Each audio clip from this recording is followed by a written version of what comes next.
Hello and welcome to our 2020 Winter Wheat and Spring Barley trials results and a look forward to what we're doing in 2021. Results graphs and information can be found down via the links in the description below. But now we head over to a recent conversation I had with my colleague Eloise Griffin about our trials work. And today I'm joined by Eloise Griffin, our trials coordinator at Bartholomews. So Eloise, we might as well start off looking back at 2019 and 2020 and the general sort of environmental factors that we saw for our trials. What were the key differences in terms of things like weather and disease pressure?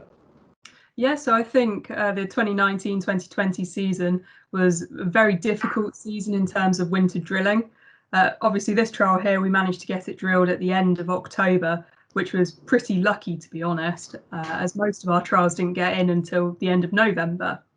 So this trial was relatively drilled in a good late drilling situation.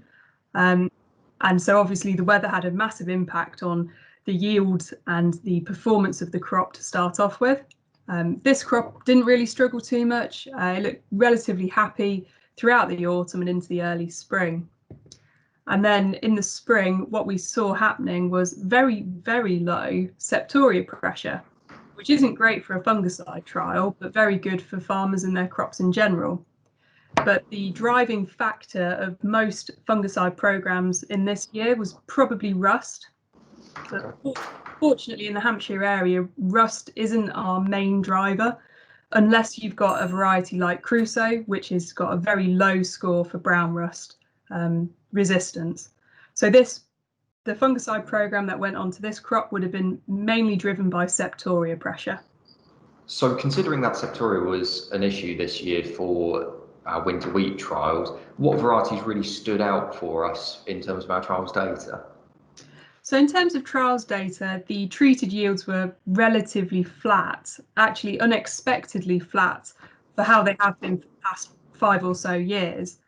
So what I'll sort of specifically look at here is the untreated yield, which is in the lighter coloured bars. So as you can see, the one that really stood out for me was Theodore, with the highest untreated yield out of the whole trial. It had 15.6 tonnes to the hectare, which is absolutely staggering. It's always important to take trial yields with a pinch of salt because it's taking just the absolute best section of the crop. And then another one that stood out to me was Siskin in the group 2s, had a very nice high untreated yield. And then in the group 1s, I think Illustrious is still a very good contender.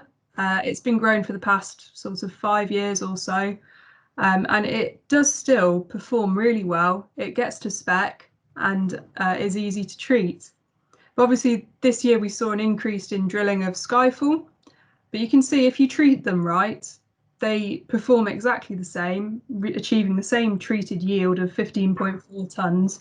But it just means that if you're deciding to plant a variety that's got slightly lower disease scorings, you might need to be a bit more on the ball with your spray timings and potentially a bit more vigilant.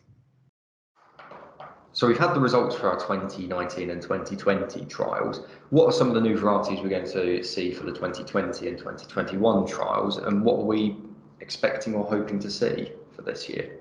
Yeah, the 2021 trials are shaping up to be quite interesting. We've got an awful lot of new group 3s, which is a really exciting area for us to be looking at, as we've seen group 3 demand on the continent absolutely skyrocket. So we're looking into these new varieties, and to name a few that we've got Limagrain's Print, we've got the W380 again this year, a variety called Merit from Elsams, and then a couple from RGT, which is Rashid and Galactus again. So it should be a really interesting trial, and we're hoping to take grain samples from these, send them over to people on the continent, the millers over on the continent, and to see how they get on with them and if they like them, and if they might be a viable commercial crop to start growing for the 2021-2022 season. In addition to those group 3s, we'll be looking again at Theodore and Inciter.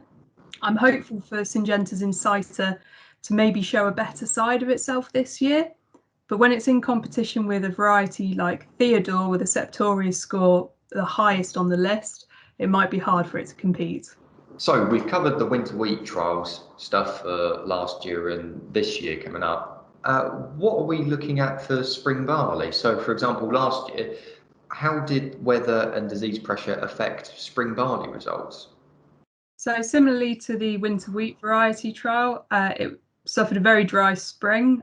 Thankfully, when it got in the ground, it got away quite nicely because there was enough residual moisture from the autumn to get it going. So the dry spring and sort of warm temperatures mean that there was very little disease on the barley. So you wasn't really any rhynchosporium, no net blotch, and no brown rust. So therefore, you've got quite an interesting trial, which is just showing the characteristics of each variety and their yield potential. So, much like in our winter wheat variety trials, did we see any particular interesting varieties for the 2020 spring barley trials? Yes, so the spring barley trial was really interesting. It's the first spring barley variety trial we've done for a little while. So a lot of the varieties in it were new to us. And what really stood out for us was how Prepino, Planet, and Laureate all seem to be dropping behind the curve. Prepino being specifically bad. And what really stood out to us were two varieties, Syngenta's Tungsten and Splendor, as being very promising. In addition to that, the maltsters have also said to us that they are two varieties that they're looking at the moment for including in their malts.